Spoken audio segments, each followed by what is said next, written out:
Seguimos hoy con la enseñanza que empezamos el último jueves del mes pasado sobre la presencia de María en las Escrituras. Pero también esta noche pues les pido una oración especial, pues una de las muchachas que canta se nos puso de parto aquí en la iglesia cuando vino. Así que Lorena, la esposa de Jorge, pues está hoy de parto, un buen día para nacer un niño el día de San Agustín, así que le pido una oración especial por ella y por el niño que va a nacer. Nos quedamos la semana pasada en el Génesis, vimos la presencia, como María es prefigurada en el Génesis, ya desde los primeros tiempos de la creación y los primeros tiempos de la desobediencia del hombre. Y se recuerdan, como yo les dije, la revelación en la Escritura es progresiva. Recuérdense que dije que todo el Antiguo Testamento, la revelación del Señor fue revelando las cosas progresivamente, hasta que llegó la revelación de la revelación que es Cristo, y hasta que llegó la revelación total, que es el Espíritu Santo, y ya después de eso, pues ya se terminó la revelación en la iglesia. Por eso desde que el último apóstol murió, que dijo todo lo que tenía que decir guiado por el Espíritu, ya no hay más revelación en la iglesia. Pero en el Antiguo Testamento, donde estamos ahora, todo era progresivo. Si ustedes se dan cuenta, Adán sabía muy poco del plan de Dios, Abraham sabía un poquito más del plan de Dios, Moisés supo un poco más, los profetas ya empezaron a hablar más del plan de Dios, o sea que Dios se fue revelando a través de los siglos, poco a poco. Por eso es que desde la promesa del Génesis, pasando por Abraham, pues la próxima mención que hay de María en las Escrituras se encuentra en la profecía de las profecías, en Isaías 7:14, el profeta Isaías, capítulo 7, versículo 14, donde dice el profeta: pues bien, el Señor mismo va a daros una señal. Y aquí la Virgen está encinta y va a dar a luz un hijo y le pondrá por nombre Emmanuel. Señor, añada bendición a su palabra. Esta es la primera gran profecía después de que habla de la protoprofecía de Génesis 3:15. Esta es la gran profecía referente a Cristo y a María. El Señor les va a dar, ¿qué cosa? ¿Una qué? Señal. El Señor les va a dar una señal. Tiene la Biblia, 2 puntos. Ahora viene la señal. ¿Cuál es la señal? He aquí que la Virgen está encinta y va a dar a luz un hijo varón y le pondrá por nombre Emmanuel, Dios con nosotros. Una que es esta mujer, una señal. Esta palabra es muy importante porque con esto es lo que termina el Apocalipsis. Se lo vuelvo a leer tantas veces como sea necesario hasta que ustedes se lo graben en su cabeza. Pues bien, el Señor mismo va a dar una señal. He aquí que la Virgen está encinta y va a dar a luz un hijo que le pone por nombre Emmanuel. ¿Qué es lo que va a dar el Señor? Una señal, una señal. Tenemos que tener bien claro. ¿Y quién es la señal? María, una virgen. Ya sabíamos en Génesis 3:15 que había enemistad entre una mujer y el demonio, si se recuerdan el jueves último que vimos anterior. Ahora vemos, más que eso fue un anuncio, una profecía, ahora vemos una señal. Ya sabemos que esa mujer que está en enemistad total con el demonio va a ser como virgen. La señal va a ser que es una virgen, y tiene que ser una virgen por varias razones. Eso lo veremos después cuando hablemos de la apologética de María, pero tiene que ser una virgen por muchas razones. ¿Quiénes vinieron el último jueves que hablamos del Génesis? ¿Quiénes de los que están aquí vinieron? Los que vinieron en la vez anterior se recuerdan que yo les dije a ustedes que Eva antes del pecado era virgen. Se recuerdan que yo se lo dije, Adán la conoció después del pecado, cuando le puso por nombre Eva. La mujer antes del pecado era virgen y estaba llena de gracia, no tenía pecado. O sea, si por una mujer entró el pecado, por otra mujer va a entrar la salvación. Esta mujer por la cual va a entrar la salvación no puede ser menos que Eva antes del pecado. O sea, si ustedes entienden lo que les quiero decir. Esta mujer por la cual va a haber salvación tiene que ser igualita a la primera mujer, pero antes del pecado. Por eso que es virgen y llena de gracia. Ese es uno primero de los motivos. Otro de los motivos que esta mujer tiene que ser virgen otro motivo que esta mujer, la señal no es una mujer cualquiera, es una mujer virgen. Ustedes dirán, bueno, en Israel a lo mejor había muchas vírgenes en esa época, sí, pero es una mujer virgen que va a dar a luz. O sea, eso es una cosa que nunca ha sucedido en el universo, por eso es que es una señal. Y también esta mujer tiene que ser virgen, porque aparte que representa a la primera Eva, la cual ella va a restituir de nuevo a su lugar anterior, también en Israel se sabe que todo lo que pertenece a Dios no puede ser tocado por nadie. ¿Se recuerdan del arca de la alianza? Eso lo vamos a ver después más adelante.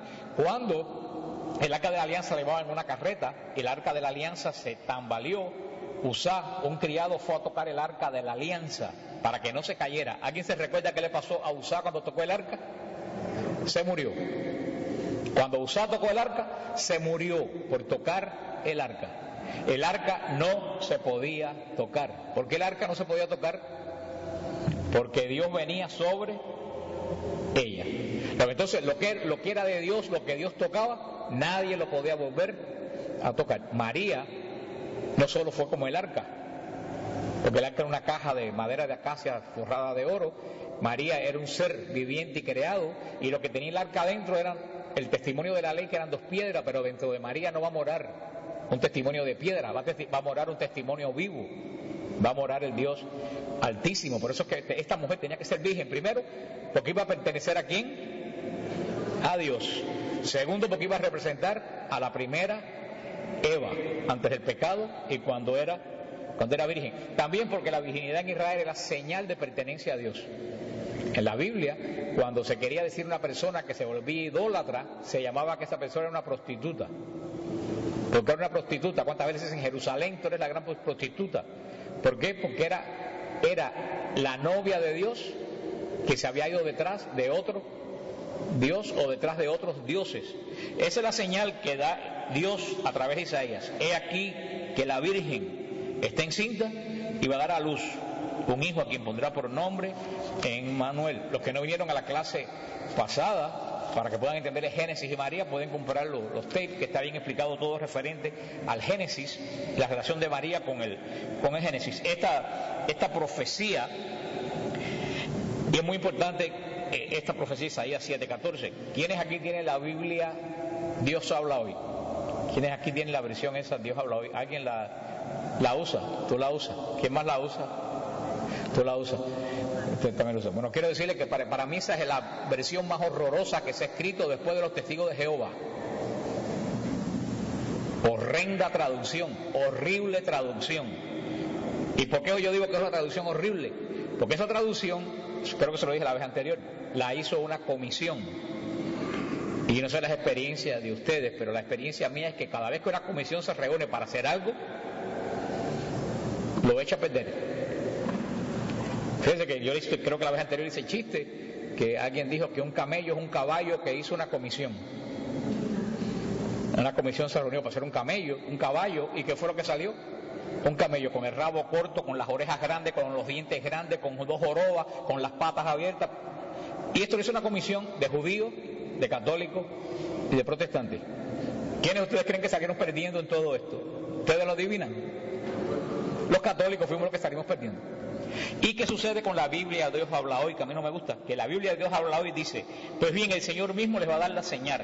La joven está encinta y da luz. El Señor va a dar la única señal que da en todo el Antiguo Testamento de que Él es el Mesías, es que su madre va a ser virgen. Ahora imagínate, si las cambian la palabra y dice, pues el Señor mismo va a dar una señal. Una mujer que nunca ha conocido varón y que engendra, ¿cuántas mujeres así pueden haber en el mundo? ¿Te han conocido alguna? Una sola. Lo que entonces es una señal. ¿Qué cosa es una señal? Algo que señala. Yo creo que vamos a tener que pararnos y dar una vuelta a la cuadra, porque ustedes están como que medio pasmados y, sinceramente, yo los miro y los veo así, mira. Vamos a tener que cantar una alabanza. Una señal. Si ustedes se paran en una esquina aquí en Hialeah y hay una señal con una flecha para aquí, para allá, para acá, y dice stop, con 6 flechas para todos lados, ¿qué pasa con ustedes? No sabe para dónde coger. Eso no es una señal.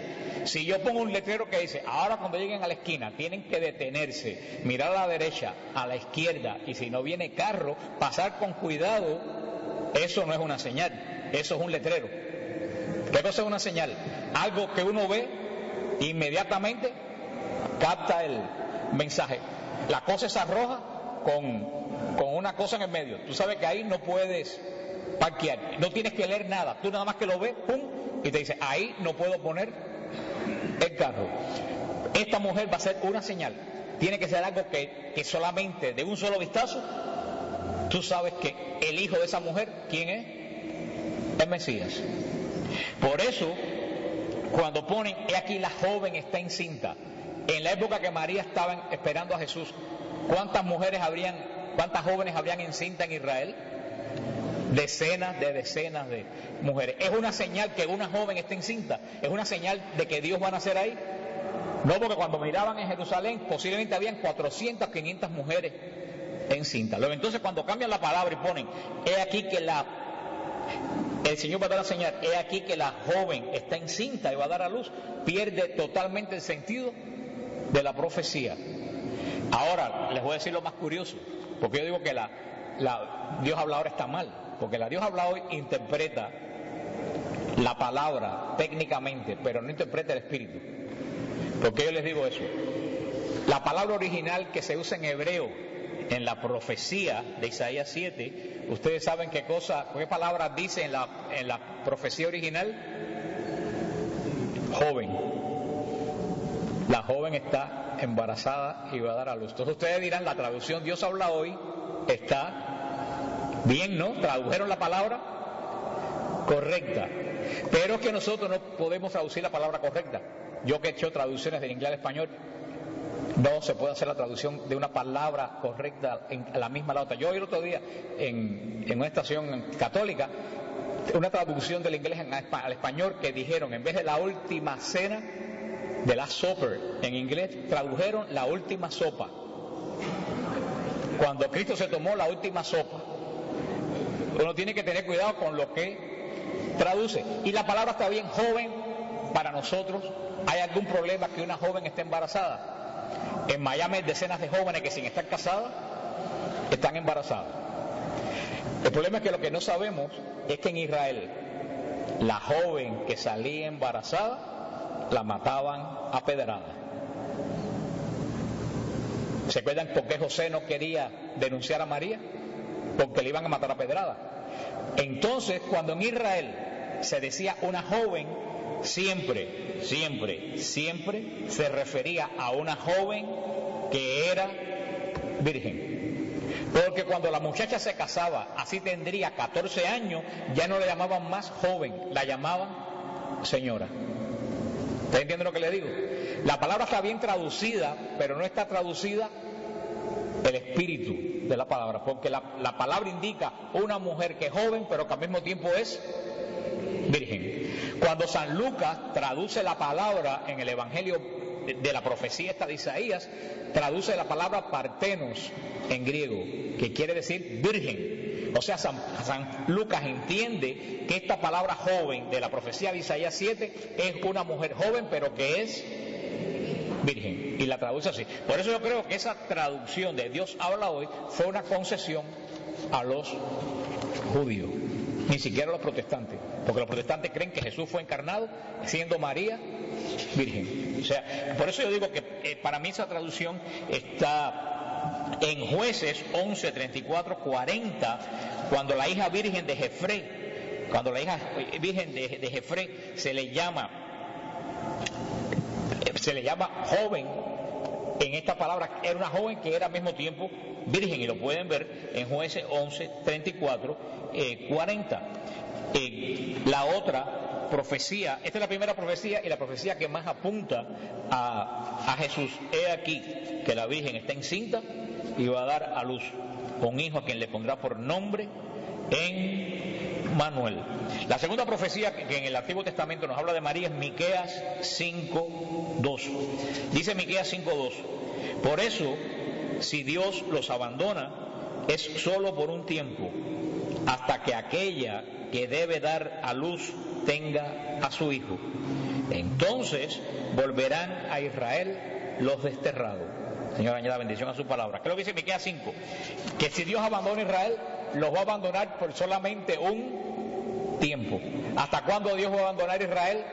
Hasta que aquella que tiene que dar a luz tenga a su hijo. Aquí de nuevo vemos que María es una señal. ¿Cuál va a ser?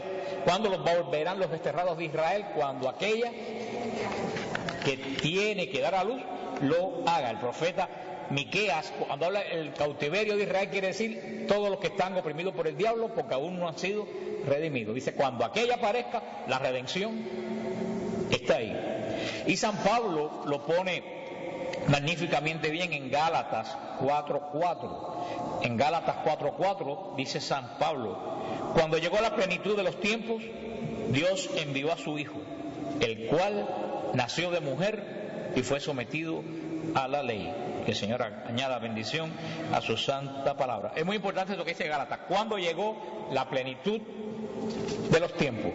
Plenitud, que quiere decir que todo estaba cumplido ya, que las condiciones todas se habían dado. Dice San Pablo, es muy importante, ¿cuándo llegó la plenitud de los tiempos? Si yo digo, cuando yo llegué a Santa Cecilia, ya estaba todo arreglado. ¿Qué es lo que quiere decir eso? Que antes que yo, alguien lo había hecho, y que cuando yo llegué yo no tenía que hacer nada, cosa que no fue así, pero bueno. Pero eso es lo que quiere decir cuando llegó la plenitud de los tiempos. Quiere decir que ya todos los tiempos se habían como cumplido. Dice, cuando llegó la plenitud, ya lo último, ¿qué sucedió? Dios envió a su Hijo, el cual nació de mujer. Plenitud de los tiempos. ¿Qué cosa es la plenitud de los tiempos? ¿Que hubiera un pueblo escogido? No, el pueblo escogido existía hacía 900 años. Lo que entonces el pueblo escogido no era la plenitud de los tiempos, porque ya el pueblo escogido era viejo. ¿Que hubieran profetas? Tampoco, hacía 400 años que ya no hablaba ningún profeta. ¿Que hubieran reyes? Hacía cientos de años que en Israel había reyes. Que hubiera templo y culto, hacía muchísimos años que en Israel había. ¿Qué cosa es lo que marca la plenitud de los tiempos? ¿Ustedes no saben qué es lo que marca la plenitud de los tiempos? La Virgen marca la plenitud de los tiempos. Y vamos a ver ahora porque, fíjate, si vamos viendo como una escalera, Dios llama a Abraham, le dice, tú vas a ser padre de muchedumbre, le hace pacto con Abraham, primer escalón. Segundo escalón, Dios le dice a Moisés, saca al pueblo de la esclavitud de Egipto y llévalo a la tierra que yo le voy a dar. Ya Israel es una nación. Tercer escalón, Israel tiene reyes, ya es una nación establecida y tiene culto.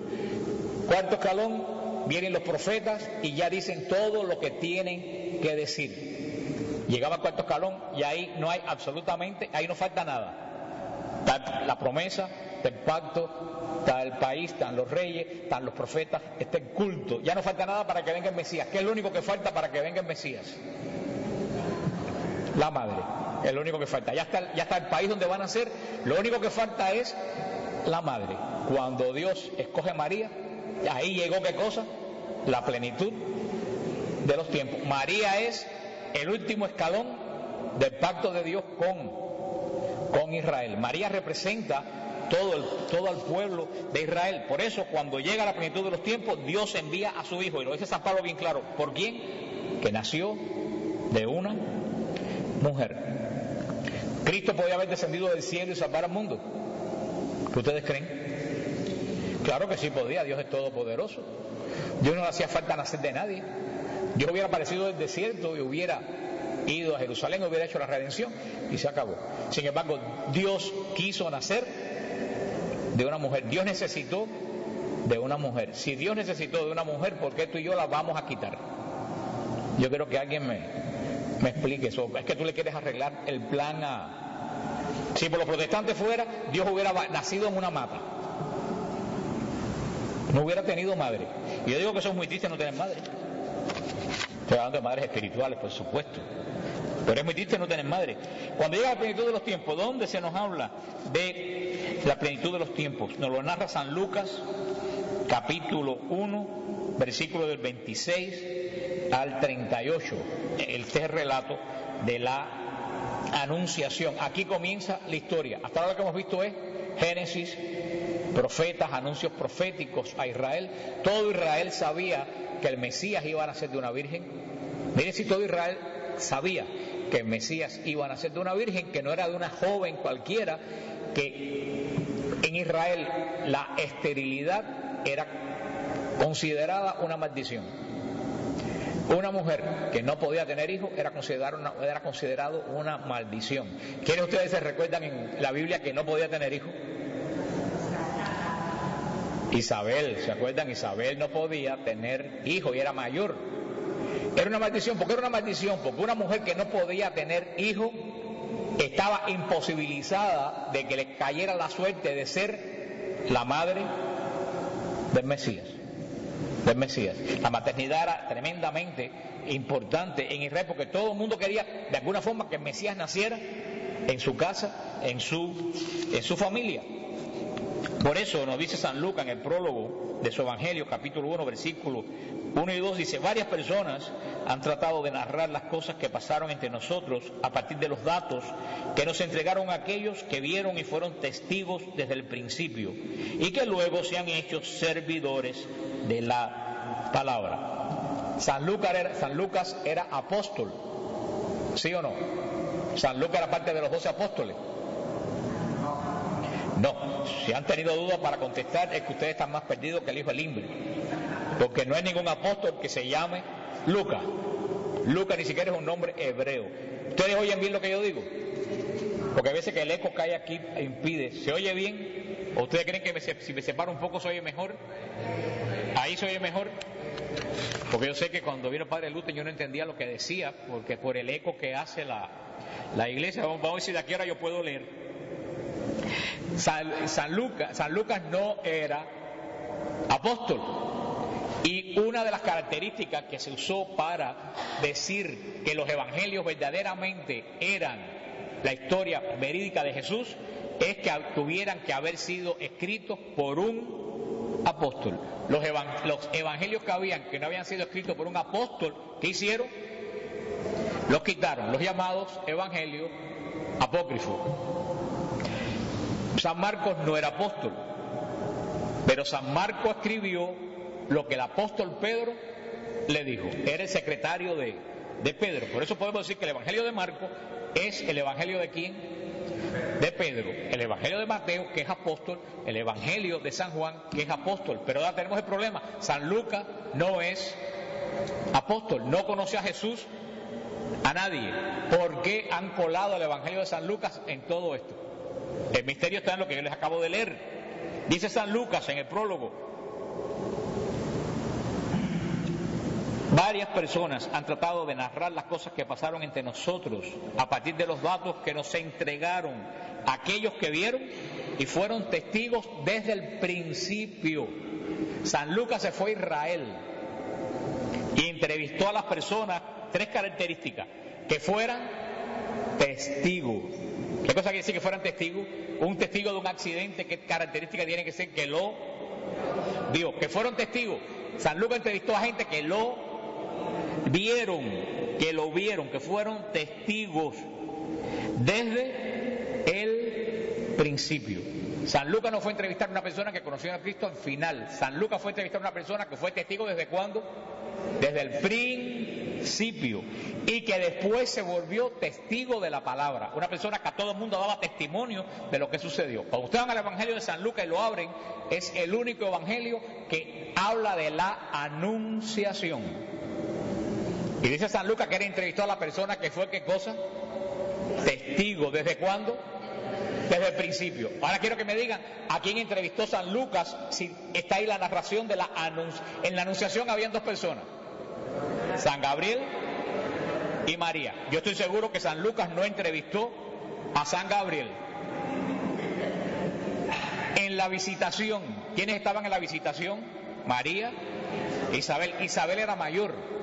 Es muy seguro que en esta época no estuviera viva. Nos va quedando siempre ¿quién? María. La natividad. Ya José había muerto. Nos queda de nuevo María. Y San Lucas nos da un dato muy importante. Dice, su madre guardaba todas estas cosas en su corazón. De ahí sacó San Lucas su evangelio. San Lucas sacó su evangelio del corazón de María. El evangelio de San Lucas es el testimonio de María desde el principio hasta el final. Por eso ese es un evangelio que está entre los evangelios canónicos, porque es la memoria de María lo que San Lucas va a traducir en su evangelio. Y no solo María fue testigo desde el principio. Dice aquí que María se convirtió en una persona que testimoniaba la palabra de Dios. El ángel Gabriel es el que anuncia el nacimiento del Mesías a María. ¿Y quién es este ángel Gabriel? Este ángel Gabriel aparece en un libro del Antiguo Testamento. ¿Alguien sabe en qué libro del Antiguo Testamento aparece el ángel Gabriel? ¿Alguien se recuerda en qué libro es? Bueno, es en el libro de Daniel. El libro de Daniel habla del ángel Gabriel. En Daniel 8:16. En Daniel 8:16 y en Daniel 9:24. El ángel Gabriel le habla a Daniel de los finales de los tiempos. Y cuando termina de hablar de los finales de los tiempos, el ángel Gabriel le dice a Daniel: guarda, sella estas palabras hasta que llegue el final de los tiempos. Ustedes dirán, bueno, cuando María encarnó a Jesús no fue el fin del mundo. No dice fin del mundo, dice final de los tiempos. Con la encarnación de Jesús comienza el final de los tiempos. Es como cuando el Challenger, el Discovery sube, que ustedes ven que empiezan 900, 899, 898 y van para atrás. Eso se llama la cuenta regresiva. Cuando la encarnación comenzó la cuenta regresiva. ¿De qué? Del final de los tiempos. El mundo iba así hasta la encarnación. Cuando llegó la encarnación comenzó la cuenta del final de los tiempos. Por eso ese ángel a quien le anuncian lo que va a ocurrir al final de los tiempos, le dice, sella la profecía, es el mismo ángel que viene a anunciarle a María el acontecimiento del nacimiento del Mesías. El ángel Gabriel quiere decir, en la palabra de Dios quiere decir el que habla de parte de Dios. Gabriel. Siempre usted ve un nombre judío que termina en él, la partícula él quiere decir Dios. Micael, quien es como Dios. Rafael, Dios sana. Gabriel, Dios habla. Cada vez que termina en él quiere decir Dios con una acción de Dios. Este ángel que está destinado a guardar y sellar las palabras de los finales de los tiempos es la que viene con la palabra de Dios a María. Y vamos a ver, aunque nos quedemos solamente hoy en este evangelio de San Lucas, en la primera parte, después seguimos total, no hay apuro. Si el padre Luis no nos cierra los jueves, porque padre Luis quería hacer esto para animar a la gente de Santa Cecilia que vinieran a instruirse, pero como la gente de Santa Cecilia no viene, a lo mejor un día me dice que no sigamos, y la culpa no va a ser mía ni va a ser de él, es de la parroquia que no ha respondido. Estoy seguro que si aquí dieran algo, esto se llenaba de gente. Si aquí yo digo que yo voy a sanar a la gente llega a Pan Avenue, porque estamos detrás de la novelería, pero no detrás de la palabra de Dios. Y el padre Luis tiene tremendos deseos de que esta parroquia progrese, pero la feligresía que tiene no lo apoya. Después le tocan la puerta 2 testigos de Jehová y le dicen que María no es virgen, y ahí se van detrás de ellos. Y tú sabes después lo que tienen el descaro de decir: en la Iglesia Católica no enseñan la palabra de Dios. Sí le enseñan lo que al 90% de los católicos no les importa. Pero si ustedes no quieren que cierren estos jueves, ustedes debían animar a la gente de la parroquia que vinieran. Yo anuncio esto por Radio Paz. A mí verdaderamente no me queda nada más que qué hacer. Eso depende de la parroquia, de los movimientos de la parroquia. En esta parroquia hay Legión de María. ¿Sí? ¿Cuántos hay aquí de la Legión de María, de la parroquia? Qué maravilla, no hay nadie de la Legión de María con María en las Escrituras. En esta parroquia hay grupo de oración. ¿Cuántas personas hay del grupo de oración aquí?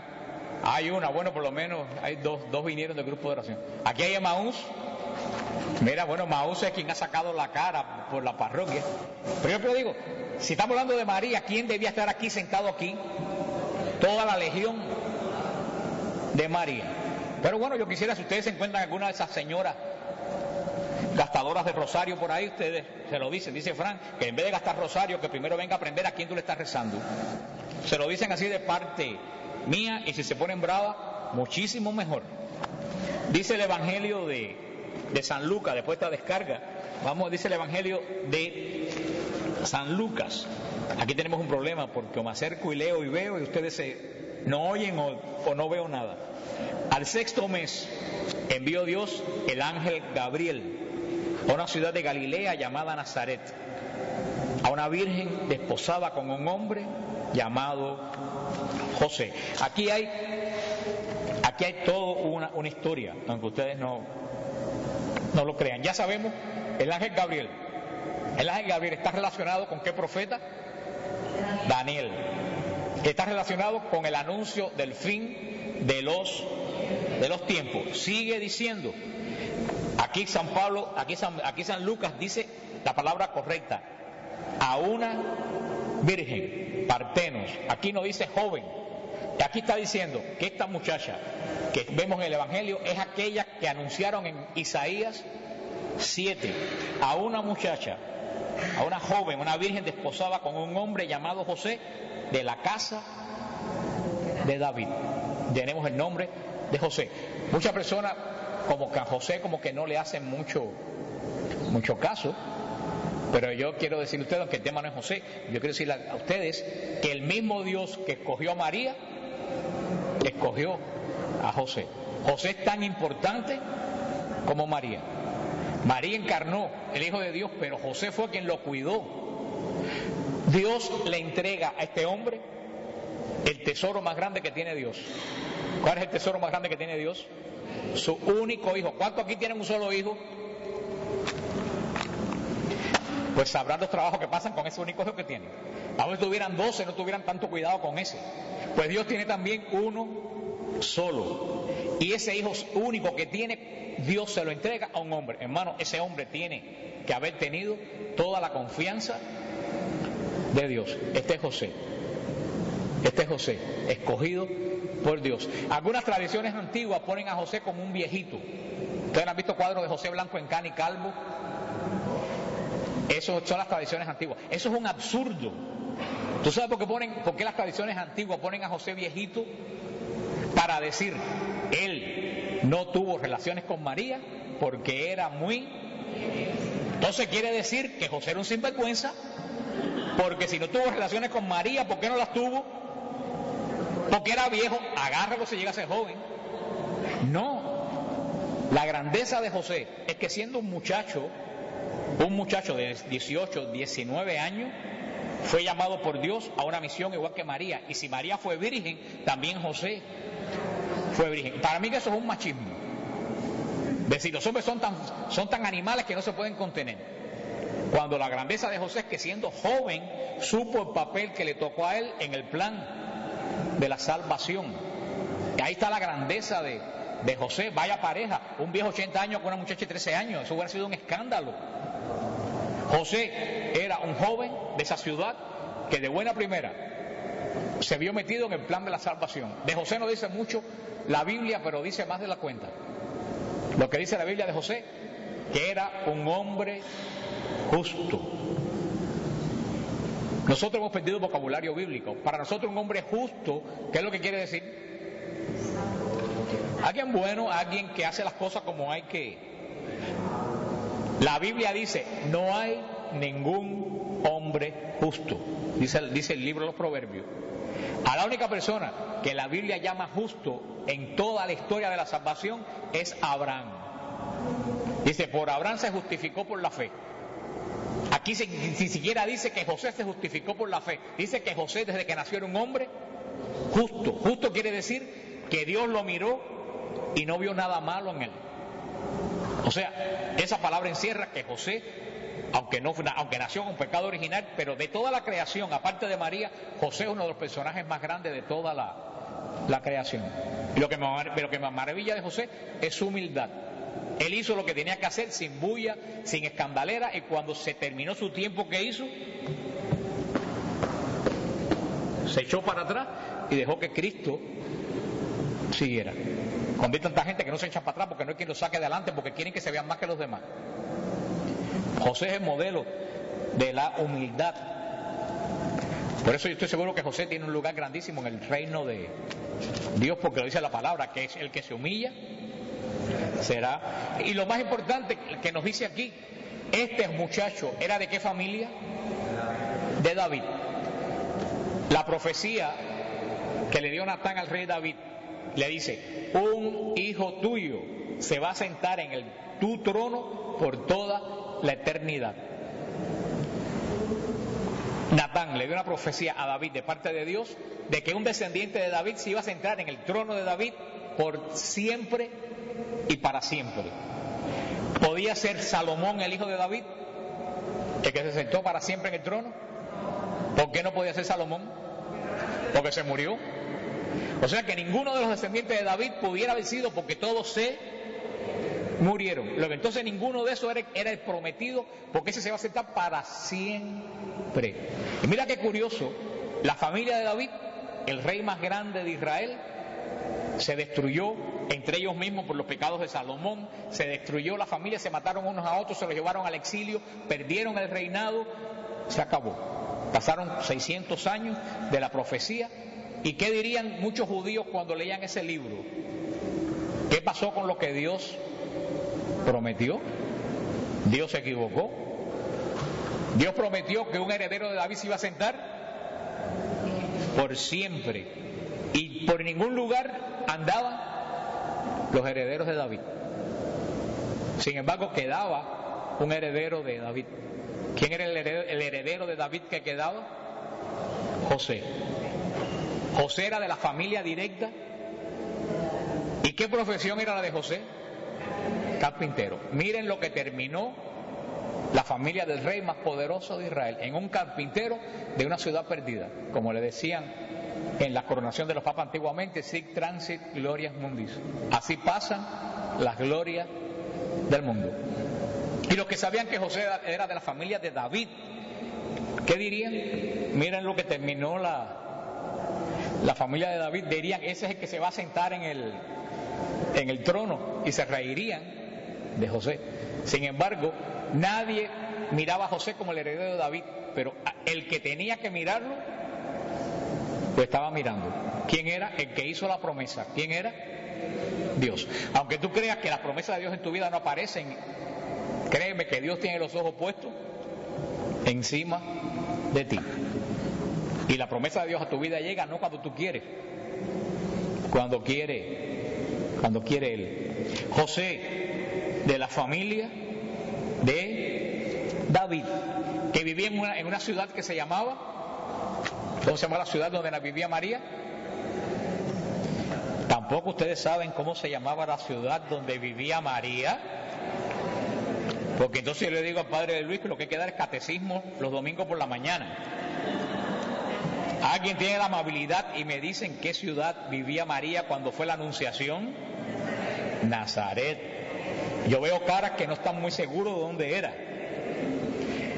Ahora, los que han ido a Nazaret, y yo voy todos los años, y vuelvo en octubre ahora y vuelvo en abril, los que han ido a Nazaret saben que en la época de la anunciación, Nazaret eran 16 o 17 casas, que eran una casita adelante y una cueva detrás. Ahí vivía muy poca gente. Todo el mundo que pensaba que van a ser el Mesías. ¿Dónde todo el mundo pensaba que iban a ser el Mesías, ustedes creen? En Jerusalén, que iban a ser el Mesías, en la ciudad santa. ¿Y de qué familia ustedes creen que todo el mundo pensaba que iban a ser el Mesías? De una familia real, de una familia de casta sacerdotal. Sin embargo, Dios mira a una muchacha de un lugar que ni siquiera la Biblia lo menciona. Nadie menciona a Nazaret en el Antiguo Testamento.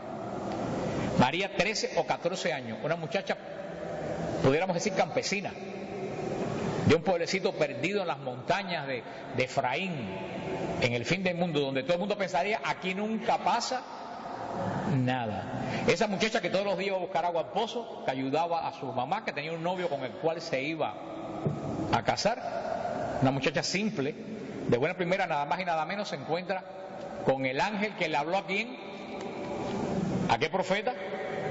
A Daniel, y le dice, salve, llena de gracia. Óyeme, a nosotros lo leemos y nos parece cualquier cosa, pero eso es tremendo. Van a hacer la imaginación que ella va como todos los días con su rutina a limpiar la casa, y de buena primera se aparece con el nada más y nada menos que se dio la profecía hasta el final de los tiempos, y que le dice un saludo que jamás se ha escuchado en toda la Biblia. Dice la palabra, el ángel entró y le dijo, alégrate, llena de gracia, el Señor está contigo. Ella se turbó por estas palabras y se preguntó qué significaría aquel saludo. Aquí tenemos cumplimiento de profecía. Una mujer que es virgen, Isaías, que casada con un muchacho que es heredero del trono de David, Natán. Aquí tenemos ya dos profecías que se cumplen en estos dos versículos que hemos visto. Alégrate, llena de gracia. Hail, María, que caritómene, como le dicen en griego. Otra Biblia, yo no sé, Dios habla hoy porque no la quiero coger con esa Biblia, pero algunas Biblias dicen, alégrate, la muy favorecida de Dios. Esa Biblia, si ustedes tienen esa Biblia que dice eso, la echan en el tanque de la basura. Porque muy favorecida de Dios puede ser cualquiera de ustedes. María no es muy favorecida de Dios. El ángel le dice, la llena de gracia. Y para nosotros esa palabra también no dice absolutamente nada. Porque no sabemos ni siquiera qué cosa es llena de gracia. ¿Qué cosa es la gracia? La gracia es la amistad inmerecida de Dios.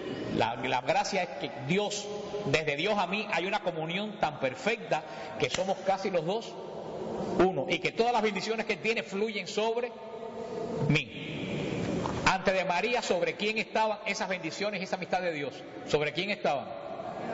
Sobre Adán y Eva. Dios salía a caminar cuando, a la caída del sol, a hablar con ellos. Dios, Adán y Eva eran amigos. Adán y Eva estaban llenos de gracia. ¿Qué pasó con la gracia de Adán y Eva después que pecaron? La perdieron. Y ahora aparece de nuevo esta mujer virgen como Eva, y que está como Eva, llena de gracia. Algo que no había sucedido a nadie en la historia. ¿Desde cuándo? Desde que la serpiente habló con Eva. Ustedes van entendiendo cómo todo esto es la restauración de lo que se rompió. La mujer perdió la gracia, aquí la vuelve a recuperar. Que caritomene, llena. Cuando un vaso está lleno, si el vaso le queda un poquito así, está lleno, está casi lleno. Un vaso lleno quiere decir que está. ¿Y qué pasa con un vaso cuando está lleno hasta el tope que yo camino? ¿Y qué pasa cuando María se encuentra con Isabel? ¿De qué se llena Isabel? De Espíritu Santo. ¿Y qué pasa María cuando se encuentra con Simeón? ¿De qué se llena Simeón? De Espíritu Santo. María es ese vaso lleno que por donde quiera que pasa va regando ¿qué cosa? El Espíritu Santo, del cual ella está llena, porque la gracia es el Espíritu Santo sobre la persona. Que caritomene. Y esa palabra griega, que caritomene, es un verbo que no existe en español. Lo vamos a ver después. Cuando hablemos la apologética vamos a ver la palabra que caritomene. Que caritomene quiere decir una acción que fue, que es y que será. Ese verbo no existe en español, ese verbo griego.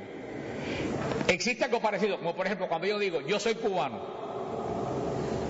Yo soy cubano quiere decir que yo fui cubano, que yo soy, y que cuando yo me muera ¿qué voy a hacer? Porque yo tengo la ciudadanía. ¿Pero ustedes creen que yo tenga la ciudadanía? Yo tengo cara de gringo. Por eso, aunque yo me muera con la ciudadanía, yo me voy a morir con cara de ¿qué? de cubano. Eso es lo que quiere decir que, pero no lo digo de forma cómica, pero eso es lo que quiere decir que caritomene, algo que fue, que es, ¿qué va a ser? Esa palabra, que caritomene, quiere decir que María estuvo llena de gracia, que está llena de gracia y que va a seguir llena de gracia. Por eso las palabras griegas son tan importantes. Dice que María, cuando oye la palabra, se turba. ¿Qué cosa quiere decir turbarse? Turbarse no es miedo, turbarse quiere decir como que uno como que se asombra, como que se queda un poco como que... Y no es para menos.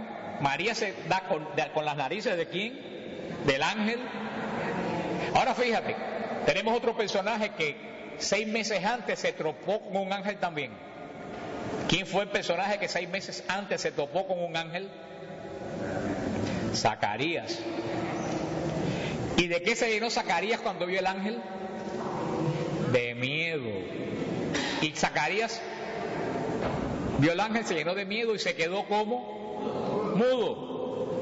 María, cuando se envió el ángel, se emocionó, se turbó y cantó: mi alma alaba al Señor. ¿Ves la diferencia entre la fe de Zacarías? Y fíjate, aquí una lección tremenda. Zacarías era un sacerdote de los 24 turnos del templo. Zacarías era un sacerdote de los pocos que entraban al santo del templo a presentar incienso. Era un privilegiado de Israel, un hombre que estaba acostumbrado a tratar con las cosas divinas. Ve en el santo, cuando entra al lugar santísimo, a poner incienso, que está él solo, que se retira el otro levita, que él se queda, ve de buena primera al lado del candelabro, parado el mismo ángel. Pudiéramos decir que Zacarías debía haber estado un poco relacionado con las cosas divinas, ¿no? ¿Y qué le dio? Y después de miedo, ¿qué cosa le dio? Duda. ¿Será verdad? Ay, hermano, qué cuidado tenemos que tener los que estamos siempre metidos en la iglesia. Y eso me lo dijo a mí una vez una monjita allá en el pueblo mío cuando yo era joven. Me dijo: ten cuidado, porque cuando uno está continuamente ligado con las cosas de Dios, se familiariza con Dios y le pierde la reverencia. Zacarías, tan ligado con el templo, vio al ángel y se volvió como loco. Eso para decir muchas cosas, pero como están grabando no lo puedo decir. Sin embargo, María, una guajirita de un pueblo lejano, vio al ángel y no se asustó. ¿Tú sabes lo que quiere decir eso? Que Zacarías no tenía relación con las cosas espirituales, pero que María sí tenía relación con las cosas espirituales. Yo ahora veo un ángel, o veo el prodigio que pasó con nosotros en el retiro en Tampa, o veo algo y puede ser que me aturda porque es algo que no esperamos, pero no es algo que me da miedo. Sin embargo, una persona que no está acostumbrada a las cosas santas, cuando se enfrenta con lo que no conoce, pues se asusta. Vemos que María se turba y le dice: no temas, María, porque has hallado la gracia delante de Dios. Vas a concebir en el seno y vas a dar a luz un hijo, a quien pondrás por nombre Jesús. Ustedes dirán ahora: ¿cómo dijo el profeta que se iba a llamar? ¿Y cómo dice el ángel que le pone ahora? Jesús. No, si ustedes se fijan, lo van a llamar. Emmanuel no es un nombre, Emmanuel es un título. Dice: Dios se va a llamar Emmanuel, Padre poderoso, Consejero fabuloso, Príncipe de la paz. Ese es un título entre los demás títulos, pero nunca en Israel hay un nombre que se llame Emmanuel. Ningún judío se va a llamar Emmanuel, porque es un título mesiánico. Por eso el ángel le pone nombre propio. El nombre propio es Jesús. Pero como en hebreo no se pronuncia Jesús, en hebreo se pronuncia Yeshua. Yeshua. ¿Y ustedes saben cuál es en español el equivalente de la palabra Yeshua? No es Jesús. Tengo amigos judíos que dicen que los latinos todo lo cambiamos. Josué. Yeshua es la traducción de Josué. O sea que Jesús, el nombre real de Jesús era Josué. Lo que hemos traducido al español como Jesús. ¿Y por qué Josué? ¿Por qué Yeshua? Porque Yeshua, Josué, fue aquel que entró a Israel a la tierra prometida. ¿Cuál era la promesa de Dios? Que le iba a dar una tierra a su pueblo. Josué fue aquel que hizo que el pueblo entrara a la promesa de Dios. Jesús, el nuevo Yeshua, es el que va a hacer que nosotros entremos a la promesa de Dios, que es el cielo, la vida eterna. Por eso que se llama como el primer entrador de Israel en la promesa. Le pondrás por nombre Jesús. Este será grande y será llamado Hijo del Altísimo. Y el Señor Dios le dará el trono de David, su padre. Se cumple la profecía de Natán. Le dice esta muchacha campesina de Nazaret: ese muchacho que tú has concebido se va a sentar en el trono que le prometieron a David. Lo cual quiere decir que es Dios, porque le dijeron que el que se iba a sentar en el trono se iba a sentar para siempre. Y cuando veamos la apologética, eso tiene que ver muchísimo con la virginidad de María, pero no lo veo, vamos a verlo después cuando veamos al final otro día la apologética. Seguimos. María respondió al ángel: ¿cómo será esto, puesto que no conozco varón? Es otra palabra que nos indica muchas cosas también. María estaba desposada con un muchacho que se llamaba ¿cómo? José. En 3 o 4 meses María iba a ser transferida a la casa de José, iba a comenzar su vida matrimonial. No creo que aquí haya ninguna muchacha que se va a casar pronto. Y aquí hay alguna muchacha que se vaya a casar pronto, no creo que haya ninguna doncella aquí que se vaya a casar pronto. Pero si nosotros cogemos una muchacha que se va a casar en 2 meses y yo le digo: el año que viene te voy a ver con un bebé en la mano, ¿ustedes creen que eso haya la sombra? No, si se va a ¿qué? A casar. Y más en esa época que no se evitaban los hijos. O sea, si la muchacha, María se va a casar en unos pocos meses y el ángel le dice: vas a tener un hijo, y María le dice: ¿cómo va a ser esto? ¿Tú sabes lo que quiere decir? Que la concepción de hijo no estaba en la mente de María. No conozco varón. Porque lo más bueno que ha hecho María, ¿qué cosa es? Bueno, qué bueno, en cuanto me case con José voy a tener al Mesías. María ni le vino eso por la mente. De alguna forma que no sabemos la idea, porque no era propio de la época, pero María tampoco es propia de la época. María es única. De alguna forma en la mente de María estaba presente el concepto de ¿qué? De la virginidad. Y el ángel le respondió: el Espíritu Santo vendrá sobre ti y el poder del Altísimo te cubrirá con su sombra. Por eso el que ha de nacer será santo y se le llamará también Hijo de Dios. Esto es muy importante lo que dice aquí. Ya estamos terminando porque solamente vamos a ver la anunciación hoy. El martes, el último jueves, veremos la visitación. Fíjate lo que dice. María dice: ¿cómo va a ser eso? Si yo no, en mis planes no está acostarme con un hombre. Le dice: no te preocupes, la virtud del Altísimo te cubrirá con su sombra. Aquí hay una cantidad de palabras, de profundidad, de escritural tremenda. Si primero ustedes se recuerdan, cubrir con la sombra. ¿Qué cosa era cubierta con la sombra de vez en cuando en Israel? La palabra correcta no es la sombra. Te cubrirá con su sombra, te iba a cubrir en lo oculto, en la nube. El arca, ¿se recuerdan? La nube bajaba sobre el arca y el arca no se podía tocar. ¿Qué otro lugar fue cubierta por la nube? El monte Sinaí, cuando Moisés subió a la presencia de Dios, dice que el monte parecía que se iba a rajar de los rayos, el terremoto y las trompetas como sonaban. Estaba cubierto por siempre que aparece algo cubierto por una nube, es la presencia viva de Dios. Esa nube que bajó sobre el arca, esa nube que bajó sobre Sinaí, descendió con más poder todavía, porque era el Espíritu Santo sobre María. El Espíritu Santo vendrá sobre ti y el poder del Altísimo. Hermano, ¿estamos hablando de qué? Es que leemos esto muy rápido, no saboreamos la palabra. El poder del... Hermano, todo el poder de Dios cayó sobre María. Te va a cubrir con su sombra. Por eso el que ha de nacer de ti será el Santo, el Hijo de Dios. Hermano, eso que está ahí, nosotros, a mí lo que pasa es que tenemos imaginación para las cosas malas, pero para las cosas buenas no tenemos imaginación. Yo quisiera que ustedes en algún momento en esta semana se pusieran a pensar qué pasó en ese momento. No fue que el ángel vino y dijo, María, vas a salir. Ay, sí, que bueno, va y cogió un cántaro y se fue para la... Aquí no dice nada. Fíjate que los grandes misterios de Dios, la Biblia no habla nada. Aquí no dicen, aquí dicen cómo fue la encarnación. No, la anunciaron, pero no dijeron cómo fue. ¿Sabemos cómo fue la natividad? No sabemos. ¿Sabemos cómo fue la resurrección? No sabemos. Esos son misterios. Y mira qué curioso, el vientre de María y la tumba.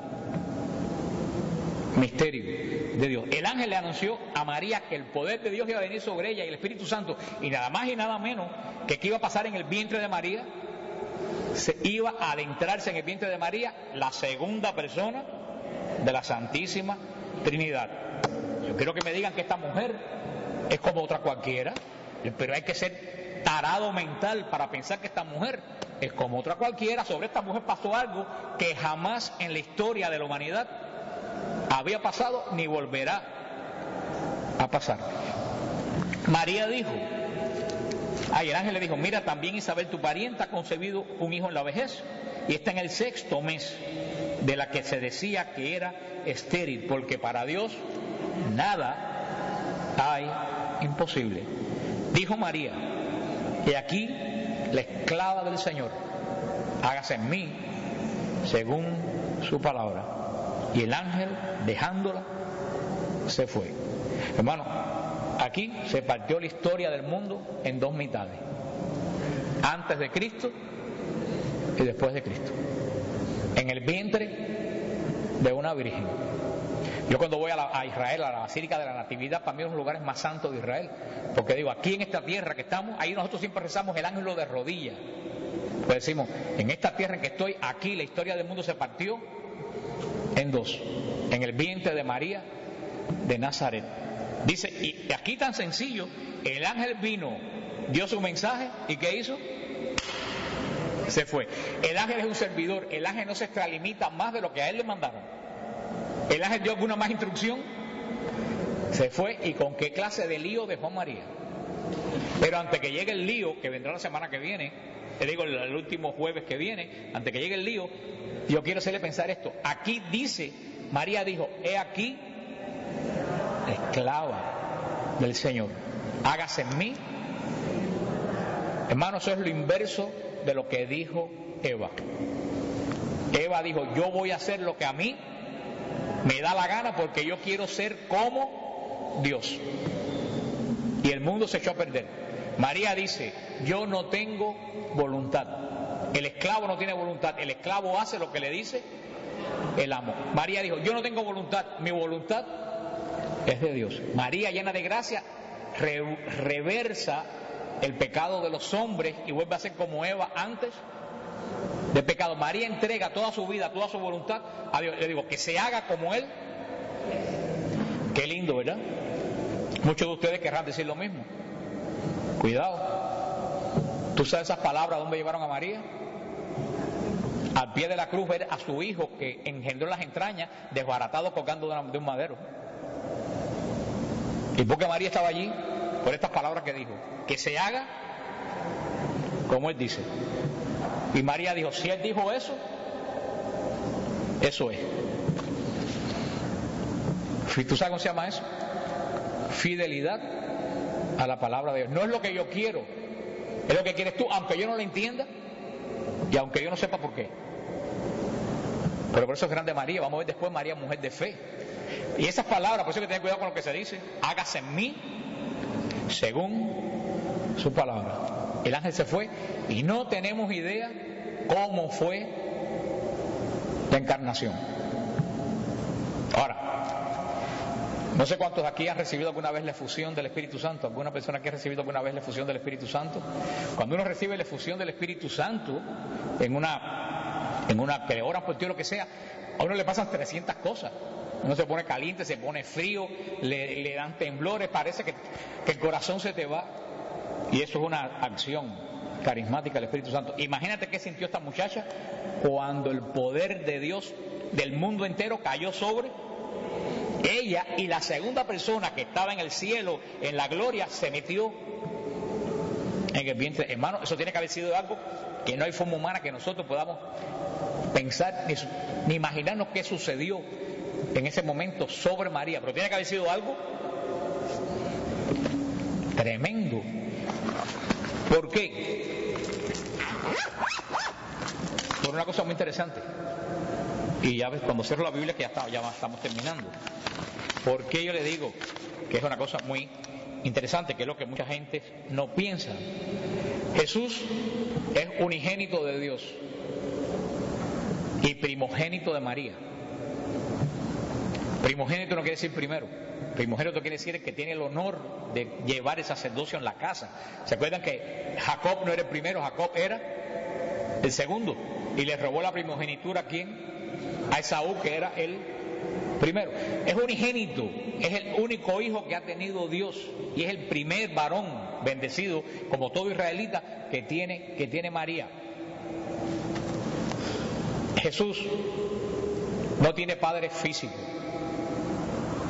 solamente tiene, todos nosotros tenemos padre y madre.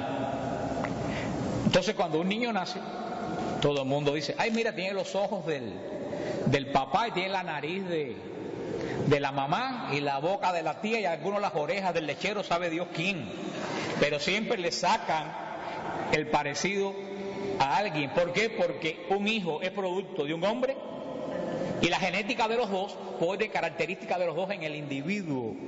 Pero en Jesús no había padre.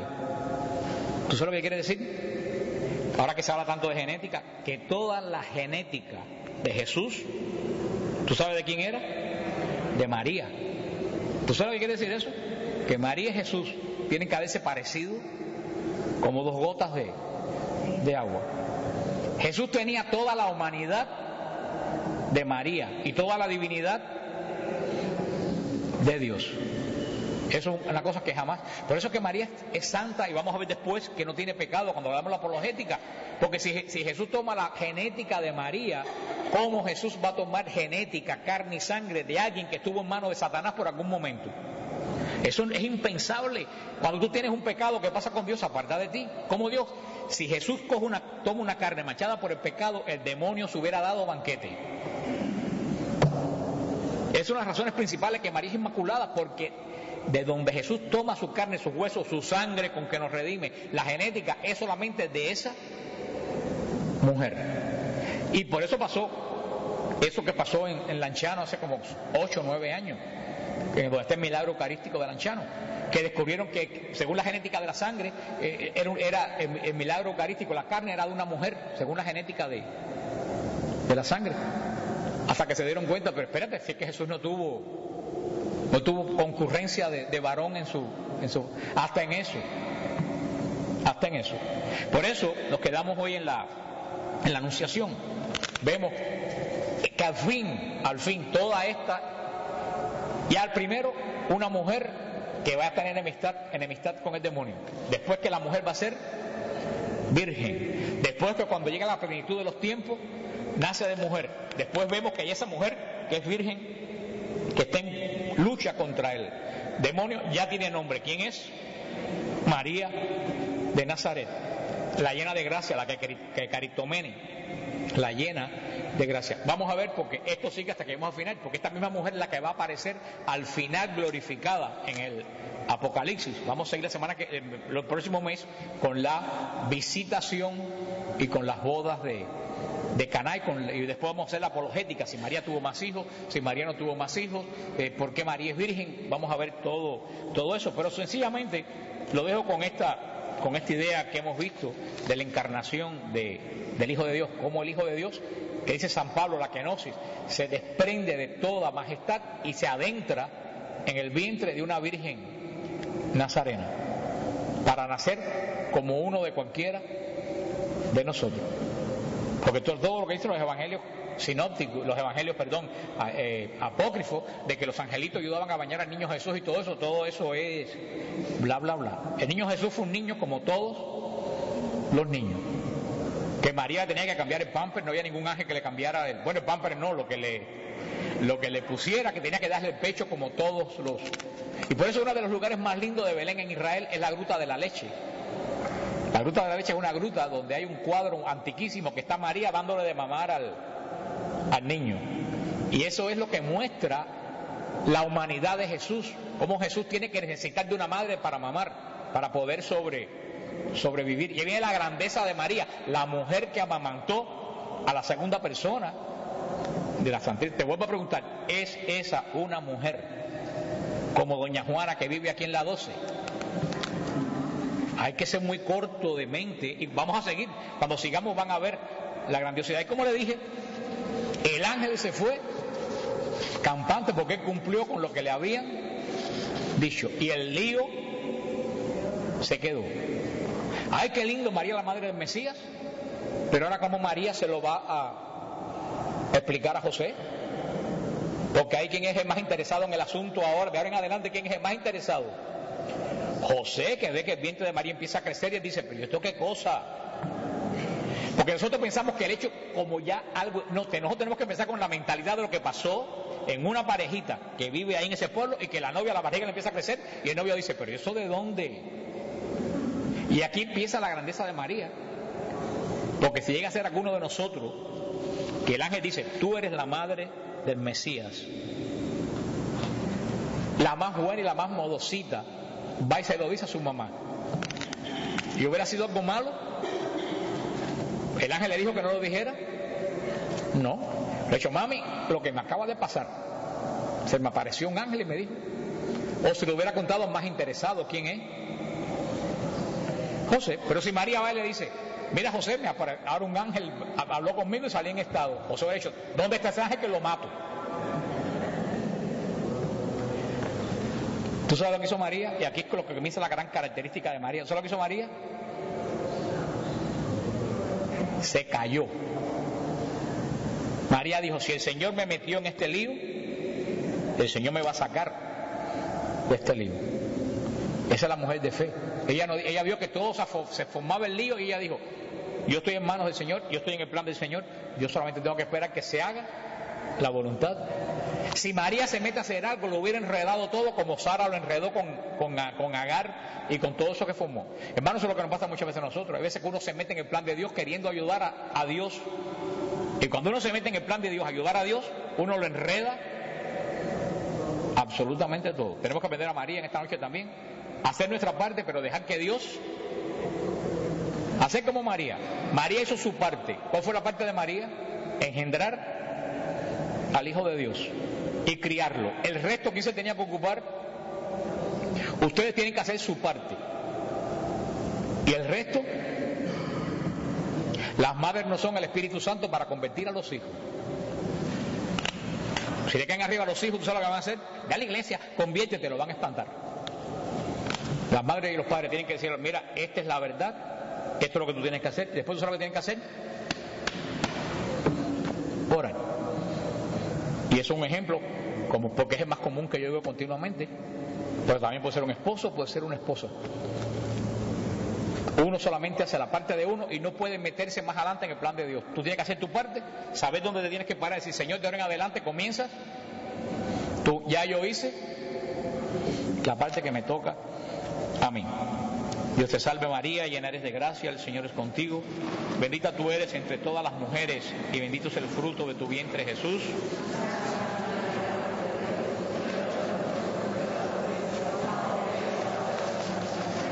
Ruega por nosotros, Santa Madre de Dios. Voy a cantar una alabanza. Una señal. Si ustedes se paran en una esquina aquí en Hialeah y hay una señal con una flecha para aquí, para allá, para acá, y dice stop, con 6 flechas para todos lados, ¿qué pasa con ustedes?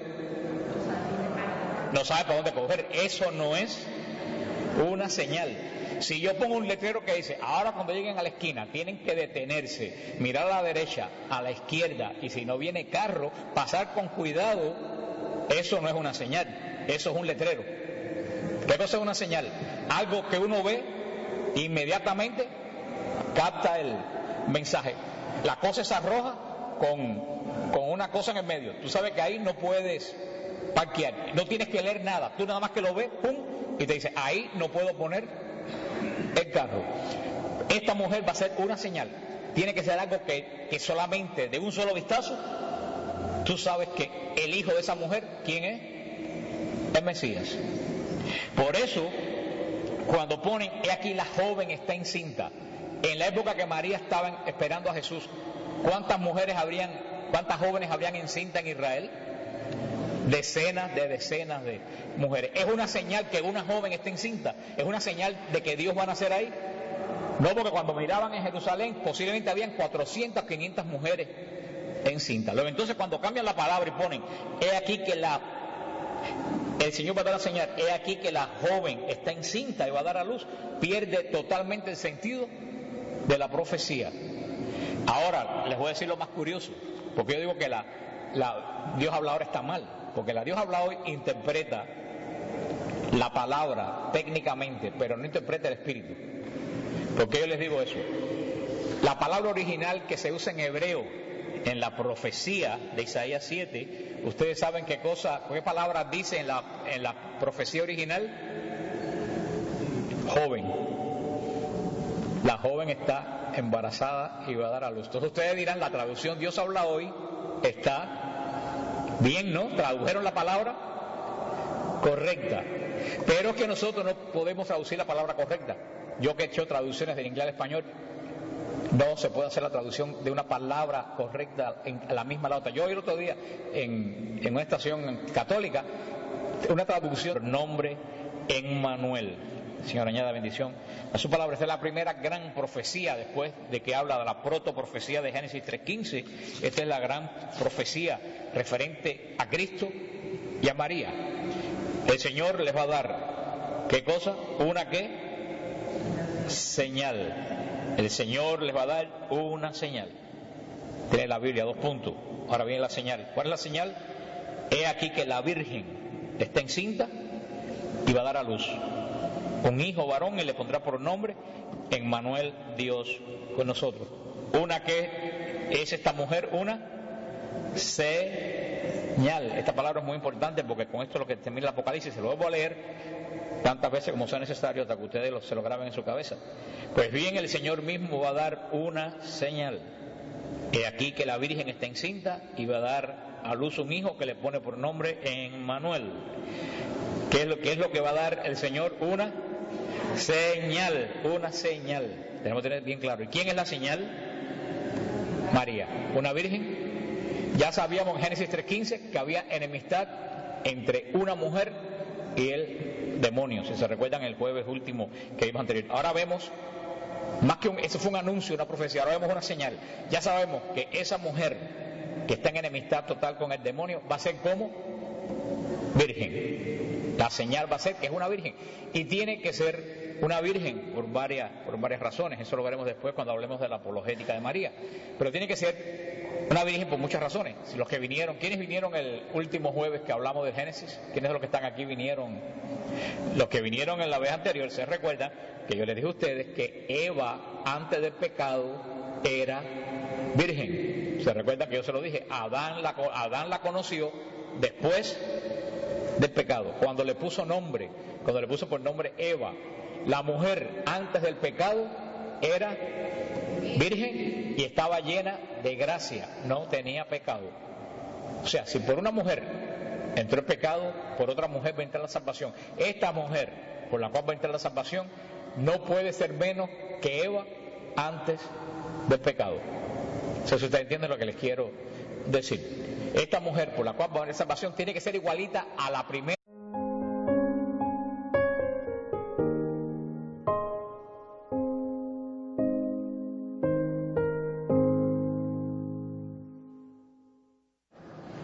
Seguimos hoy con la enseñanza que empezamos el último jueves del mes pasado sobre la presencia de María en las Escrituras. Pero también esta noche pues les pido una oración especial, pues una de las muchachas que canta se nos puso de parto aquí en la iglesia cuando vino. Así que Lorena, la esposa de Jorge, pues está hoy de parto, un buen día para nacer un niño, el día de San Agustín, así que le pido una oración especial por ella y por el niño que va a nacer. Nos quedamos la semana pasada en En el Génesis vimos la presencia, como María es prefigurada en el Génesis, ya desde los primeros tiempos de la creación y los primeros tiempos de la desobediencia del hombre. Y se recuerdan, como yo les dije, la revelación en la Escritura es progresiva. Recuérdense que dije que todo el Antiguo Testamento, la revelación del Señor fue revelando las cosas progresivamente, hasta que llegó la revelación de la revelación que es Cristo, y hasta que llegó la revelación total, que es el Espíritu Santo, y ya después de eso pues ya se terminó la revelación en la iglesia. Por eso desde que el último apóstol murió, que dijo todo lo que tenía que decir guiado por el Espíritu, ya no hay más revelación en la iglesia. Pero en el Antiguo Testamento, donde estamos ahora, todo era progresivo. Si ustedes se dan cuenta, Adán sabía muy poco del plan de Dios, Abraham sabía un poquito más del plan de Dios, Moisés supo un poco más, los profetas ya empezaron a hablar más del plan de Dios, o sea que Dios se fue revelando a través de los siglos, poco a poco. Por eso es que desde la promesa del Génesis, y pasando por Abraham, pues la próxima mención que hay de María en las Escrituras se encuentra en la profecía de las profecías, en Isaías 7:14, el profeta Isaías, capítulo 7, versículo 14, donde dice el profeta: pues bien, el Señor mismo va a daros una señal. Y aquí la Virgen está encinta y va a dar a luz un hijo y le pondrá por mujer, pero antes del pecado. Por eso que es virgen y llena de gracia. Ese es uno primero de los motivos. Otro de los motivos que esta mujer tiene que ser virgen. Otro motivo que esta mujer, la señal no es una mujer cualquiera, es una mujer virgen. Ustedes dirán, bueno, en Israel a lo mejor había muchas vírgenes en esa época, sí, pero es una mujer virgen que va a dar a luz. O sea, eso es una cosa que nunca ha sucedido en el universo, por eso es que es una señal.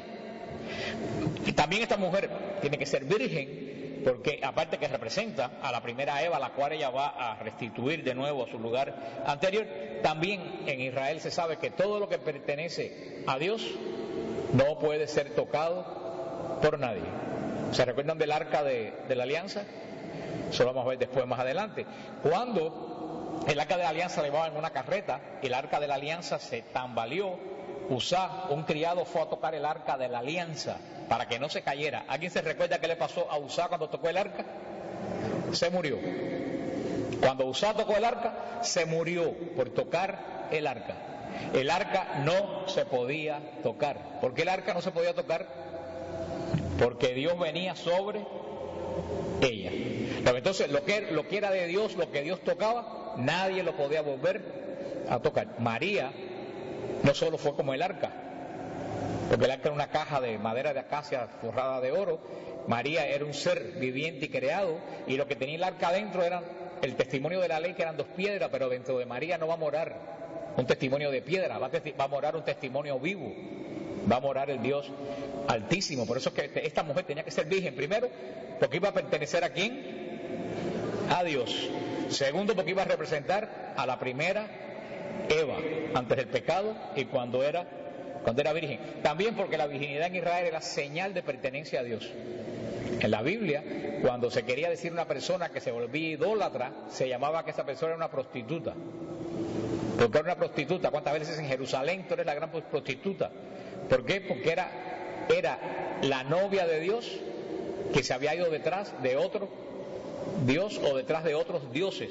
Esa es la señal que da Dios a través de Isaías. He aquí que la Virgen está encinta y va a dar a luz un hijo a quien pondrá por nombre Emmanuel. Los que no vinieron a la clase pasada, para que puedan entender el Génesis y María, pueden comprar los tapes, que está bien explicado todo referente al Génesis, la relación de María con el Génesis. Esta profecía, y es muy importante esta profecía, Isaías 7:14. ¿Quiénes aquí tienen la Biblia Dios habla hoy?